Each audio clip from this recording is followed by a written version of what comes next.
नमस्कार. अवधूत चिंतन श्री गुरुदेव दत्त श्री स्वामी समर्थ महाराज की जय. आपण आज आनंदी कसे राहावे, आपण दुःखात असतो, डिप्रेशनमध्ये असतो, त्यातून आपण कसे बाहेर पडावे हे आपण जाणून घेऊया. बघा, माणूस म्हणल्यानंतरनं सुख आणि दुःख दोन्हीही आपल्याला बरोबर येतच राहतं. सगळं जर आपल्याला सुखात, ऐश्वर्यात, आरामात जर मिळालं तर आपल्याला दुःखाची किंमत कळणार कशी, आणि जे काही आपल्याला मिळतं त्याचा आपण आनंद घेणार तरी कसं. म्हणून दुःख हे येतच राहतं, पण त्या दुःखातून सुद्धा आपण बाहेर कसं पडावं हे आपण जाणून घेऊया.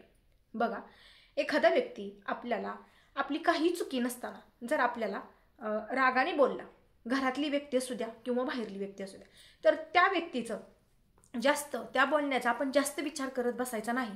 जे झालं ते तिथं सोडून घ्यायचं. मान्य आहे की आपली चुकी नसताना सुद्धा जर तो माणूस आपल्याला बोलला तरी सुद्धा आपण जास्त विचार करायचा नाही. तुमची जी कोणती बाजू आहे ती तुम्ही बोलून दाखवू शकता की माझं काही चूक नाही, तरी सुद्धा तुम्ही मला बोलला. तरीही ती व्यक्ती घरातली असो किंवा बाहेरली, ती जर तुमचं काहीच ऐकून घ्यायला तयार नसेल आणि ती तिच्या मतावर ठाम असेल, तर तुम्ही सुद्धा तुमच्या मतावर ठाम राहा. तुम्ही चुकी काही केलीच नाही आणि जर तो व्यक्ती बोलून गेला असेल तर ठीक आहे, तुम्ही तो विषय तिथेच सोडून द्या आणि तुम्ही आनंदी राहण्याचा प्रयत्न करा आणि ते विसरण्याचा सुद्धा तुम्ही प्रयत्न करा. बघा, असं काय होतं, आपली चुकी नसताना सुद्धा काही वेळेस आपल्याला ओरडा पडतोच. दुसरी गोष्ट, एखादी व्यक्ती किंवा घरातली जर ती निगेटिव्ह असेल, म्हणजे सतत नकारात्मक विचार करत असेल, एखादी गोष्ट घ्यायची असेल किंवा एखाद्या नवीन कामाची सुरुवात करायची असेल किंवा काही प्रॉब्लेम आला असेल, तर ती व्यक्ती खूप अशी घाबरल्यासारखी होते आणि त्यातले सगळे वीक पॉईंट ती काढत असते. म्हणजे बघा, आता आपल्याला गाडी घ्यायची आणि गाडी घ्यायचं झालं तर आपण विचार काय करतो की हा, गाडी घेतल्यानंतर माझं काम थोडं सोपं होईल, मला कुठं बाहेर जायचंय, मी जाऊ शकतो, येऊ शकतो. पण ती व्यक्ती आधी विचार काय करतो, नको, गाडी घेतल्यानंतर ॲक्सिडेंट होतो आणि असं होतं तसं होतं. हा, मग ठीक आहे, तुम्ही जसा विचार करता ते तसंच होत राहतं. म्हणून जी व्यक्ती नेहमी निगेटिव्ह विचार करत असते, सतत नकारार्थी बोलत असते, त्या व्यक्तीपासून तुम्ही लांब राहा. त्या व्यक्तीच्या जास्त सहवासात जाऊ नका. कारण काय होतं, ती जाणारी व्यक्ती बोलती, ती बोलून निघून जाते, पण त्या गोष्टीवर आपण नंतर विचार करत असतो. तुमचे जे कोणते आनंदाचे क्षण असतील ते तुम्ही शांततेत साजरी करा. म्हणजे कोणतीही गोष्ट जर तुम्हाला घ्यायची असेल, कोणाला द्यायची असेल किंवा तुमच्या घरात एखादी नवीन वस्तू काही आणायची असेल, तर ती तुम्ही शांततेतच साजरी करा. म्हणजे ती घेऊन या. तुमच्या घरातल्या गोष्टी तुम्ही बाहेर जास्त सांगू नका. काय होतं बघा, आपण जर एखादी वस्तू घ्यायची असेल किंवा नवीन आपल्याला काहीतरी घेऊन यायचं असेल तर आपण बाहेर सांगतो की आम्हाला एखादी वस्तू नवीन घ्यायची. पण ते काय होतं, आपण जास्त कालवा केल्यानंतरनं आपलं काम जे आहे त्यात सक्सेस होत नाही, त्यात अडथळे येत राहतात. त्यामुळे ठीक आहे, तुम्हाला सांगायचं आहे, तुम्ही घेतल्यानंतरनं तुम्ही लोकांना सांगू शकता, पण घ्यायच्या आधी तुम्ही अजिबात कुणाशी चर्चा करू नका. त्यानंतर बघा, दुःख, समजा एखादी गोष्ट तुम्हाला त्रास देते आतून, तुमचं दुखणं असू द्या किंवा घरातल्या कामाचा तुम्हाला ताण असू द्या किंवा एखादा कुठलंही टेन्शन असू द्या, तर तुम्ही ती गोष्ट तुम्ही बाहेर सांगत जाऊ नका. काय होतं, लोक आपल्याकडनं हसून ऐकून घेतात आणि बाहेर दुःखात ऐकून घेतात आणि बाहेर गेल्यानंतर ती लोक हसून दुसऱ्याला सांगत राहतात. मग काय होतं, तर चर्चा आपली होत राहते. म्हणजे काय होतं बघा, लोक आपल्याला पाठीमागं चर्चा करून हसतात. एखाद्या गोष्टीची जर तुम्हाला भीती वाटत असेल किंवा एखाद्या गोष्टीचं तुम्हाला टेन्शन येत असेल, तुम्ही कशाला जास्त घाबरत असाल हे तर अजिबातच बाहेर कुणाला सांगत जाऊ नका. एखादी गोळी जर तुम्हाला एखादा समजा दुखणं आहे, तुम्हाला कोणतं तरी म्हणजे आजार आहे, त्या आजाराची तुम्हाला जर गोळी असेल तर ही गोष्ट तुम्ही बाहेर कधीच कोणाला सांगू नका. कारण तसं सांगितल्यानंतर लोक आपल्या पाठीमागे आपली चर्चा करत राहतात. त्यानंतर बघा, आजचं जे काम आहे ते तुम्ही आजच करून टाका. उद्यावर तुम्ही ढकलत जाऊ नका. कारण काय होतं, आपण आजचं काम उद्या करतो, थोड्या वेळाने करतो, मला कंटाळा आलाय, मला वेळ नाही, माझी करण्याची आज मनस्थिती नाही, हे जी काही तुमची निगेटिव्ह कारणे आहेत ना, त्यामुळे तुम्ही तुमच्या कामात सक्सेस होत नाही. म्हणजे तुमचं जे काम आहे ना ते असंच अडचणीतच राहतं. म्हणजे आजचं जर उद्या ढकललं तर उद्या तरी होईल ते म्हणून कशावनं, तसं करू नका. जे काम आज करायचंय आत्ताच करून टाका. जास्त वेळ कोणत्याही कामाला लावत जाऊ नका. कोणासोबत भांडणे करू नका.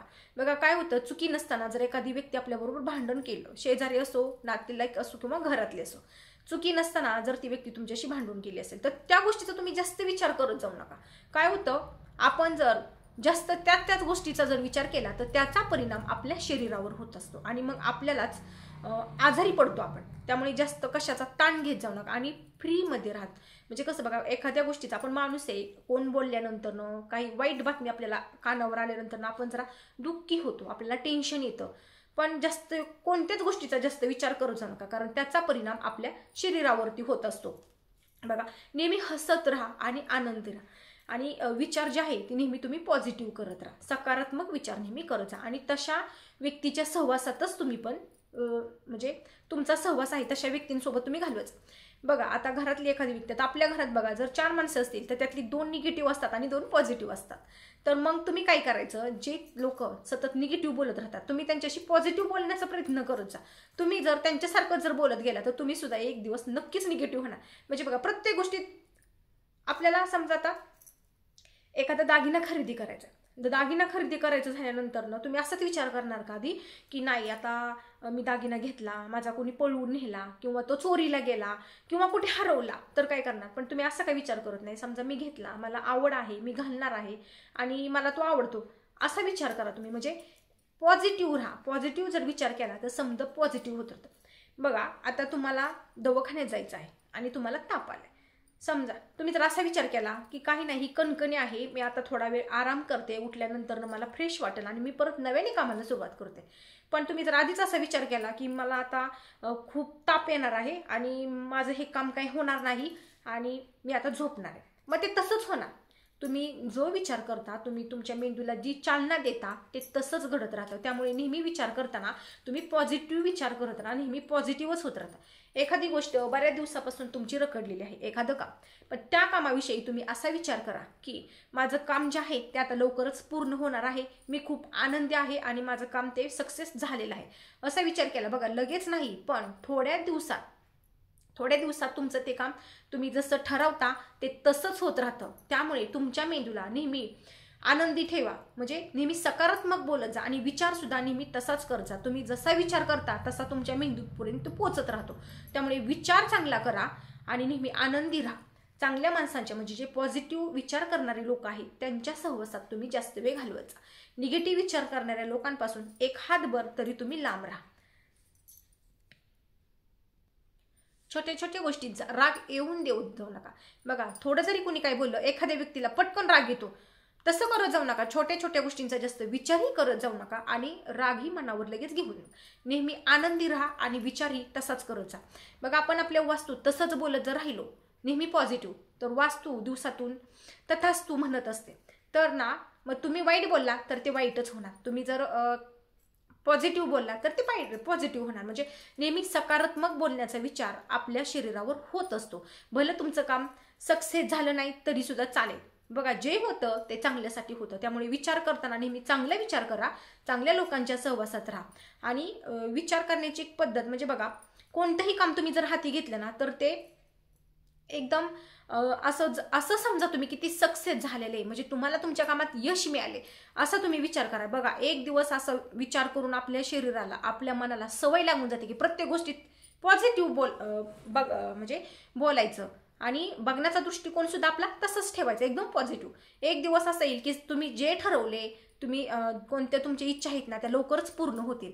त्यामुळे नेहमी पॉझिटिव्ह राहा आणि सकारात्मकच बोलत राहा. श्री स्वामी समर्थ.